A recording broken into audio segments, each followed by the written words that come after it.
Bonjour à tous, alors ici nouveau petit problème sur une X3, donc le modèle E83. Eh bien le professionnel ici a remplacé l'actionneur de boîte de transfert parce qu'il a l'habitude, il connaît les symptômes et donc il fait appel à moi pour que je vérifie un petit peu l'ensemble du système parce que malgré le remplacement de cette nouvelle pièce, eh bien il y a toujours le même problème.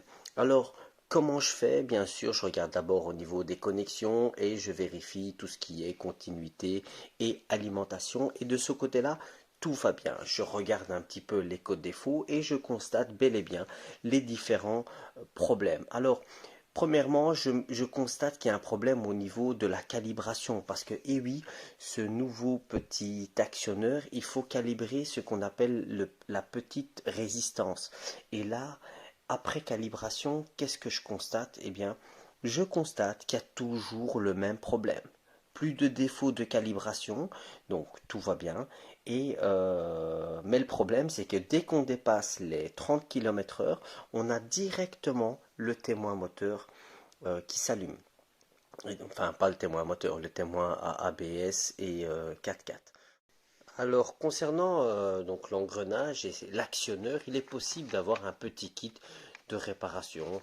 Hein. C'est une espèce de petit plastique. Là, maintenant, le nouveau modèle, ils ont un petit peu renforcé le système. Puis voilà. Alors, lorsque j'ai demandé au mécanicien, au professionnel de me donner l'ancien moteur pour voir s'il allait, eh bien, quand je l'ai testé, j'ai constaté directement qu'il fonctionnait. Et donc, qu'il n'y avait pas vraiment de problème par rapport à ça, parce qu'il tournait bien aussi dans un sens que de l'autre. On voit bien ici les pins, donc 1 et 8. On y met une fois une masse et un positif, et ça fonctionne directement. Et lorsqu'on a reseté le système, eh bien, de nouveau, le témoin s'est rallumé.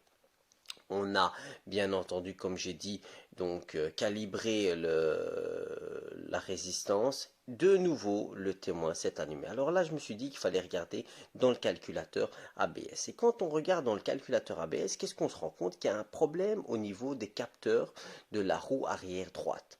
Lorsque je mets l'ordinateur de diagnostic et que je vérifie les paramètres en temps réel, je constate que l'ensemble des capteurs fonctionne. Bon, bizarre, je teste avec d'autres programmes, ainsi de suite. Je teste même avec un oscilloscope pour voir ce qu'il en est. Et je constate qu'il y a parfois une anomalie et un problème de signal par moment. Et quand même, il y a toujours le défaut moteur. Lorsque je regarde vraiment du côté de la roue, je demande à faire tourner, donc à analyser toutes les petites dents. Et qu'est-ce que je constate? Je constate que l'ensemble de la bague, elle est un petit peu pourrie. Donc, je vois directement, eh bien, il y a un endroit qui a une fissure au niveau de la bague. Et bien là, forcément, bingo, on se rend compte qu'en réalité, voilà, à cause de ça, le témoin moteur s'allume directement, enfin le témoin ABS, pardon, met la voiture en sécurité et stoppe tout. On a décidé de nettoyer un petit peu pour voir si ça allait changer quelque chose, mais ça n'a rien changé du tout. Alors pour réparer ce genre de choses, eh bien, il suffit d'acheter une petite.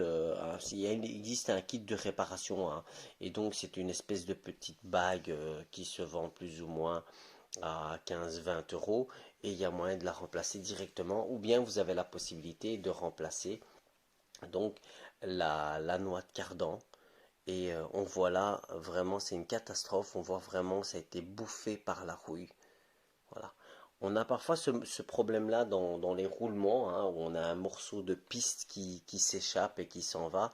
Voilà. C'est pas évident à déceler, mais surtout ici, on est induit en erreur parce que c'est le témoin 4x4 qui se met en sécurité. En tout cas, j'espère que cette vidéo vous a aidé et je vous dis à très bientôt.